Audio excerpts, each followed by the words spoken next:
Hello there, this is Tony DeLisi from Jaffa Productions with another Tips from Tony episode. Today I'd like to talk about the first thing that most people do when they're starting their new business, and that is buying an address for them online. It's called a URL. And it's what you key in, like ours is jaffaproductions.com. So it's what people key in to get to your website online. And there's a few things that you might want to consider. First of all, it's the good news is it's only about $15 when this was recorded to get a URL, so not real expensive. Uh, and w- when you're choosing a URL, first of all, don't worry too much about it because let's look at some real famous ones like McDonald's doesn't have any keywords, doesn't say anything about hamburgers, neither does Amazon.com. Uh, don't worry too much, but there's some things you may want to consider. First of all, keep it short. It's got to be short because people are going to be typing this in. We're not all good at typing and make mistakes. So the shorter you can make it, you're better off. Make sure it describes what you do. Now, I know I just mentioned McDonald's and that, but they were famous already. So make sure like that yours says something like the very best, or it's got to be shorter. So I would just say headquarters for Civil War cannonballs or .com or something. You have to walk a fine line between telling them what you do in a very short way and keeping it short and easy to spell. Also, I'm going to say don't be cute. I found that people that try to come up with some cute thing, people don't remember it. And if it's hard to spell, you're just going to send people to other websites. So make it spell proof if possible. And if you say it, it should be impossible or very difficult to confuse it with other words.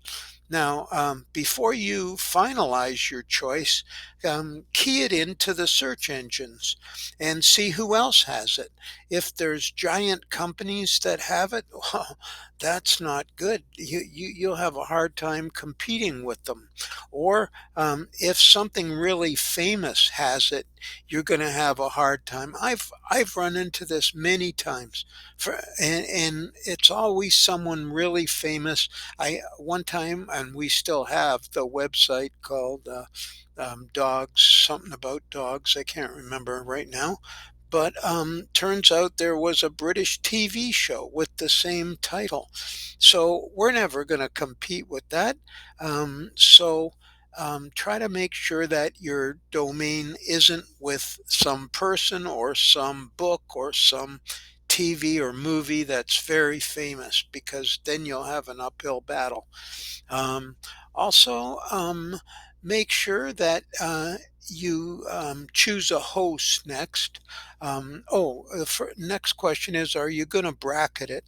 I recommend that you get a .com. They seem to do the best in the search engines. Now, if you got, like, let's say you're acme.com, a lot of people say, well, also buy acme.net, acme this, maybe popular misspellings of acme, so that anybody can't compete with you by becoming acme.net when you're acme.com and you become famous. So you may want to consider bracketing. I've never done it and I don't worry about it, but some people think it's important. Now, the final thing we're going to mention is you're going to have to choose a host. Now, I'm an affiliate for Bluehost. I love Bluehost. I've been with them for, I don't know, 10 or 12 years. And I recommend them for two reasons. One is they have cPanel available. cPanel allows you to get into the real nitty gritty of your hosting site, and I wouldn't use a company that doesn't give you access to cPanel. Also, be on guard. Some companies that are very inexpensive, um, you don't own the website. You don't own the URL. So if you do become famous and you're making 20,000 a month or 200,000 a month, they own your site. And so just be cautious about what you're signing or what the terms are. Bluehost does not do any of that. But the number one reason I like Bluehost is that their support is unbelievable. It's 24 hours a day. And every time I've ever called there or used their chat, a person that answers is knowledgeable and solves my problem right away. So, those are all the tips I'm going to give you for the first thing you're going to do, which is starting a URL. I hope it helps you. I hope you pick a good URL that you're happy with and that it serves your site well. So, thanks a lot. That's this week's tip from Tony, and I hope to see you again.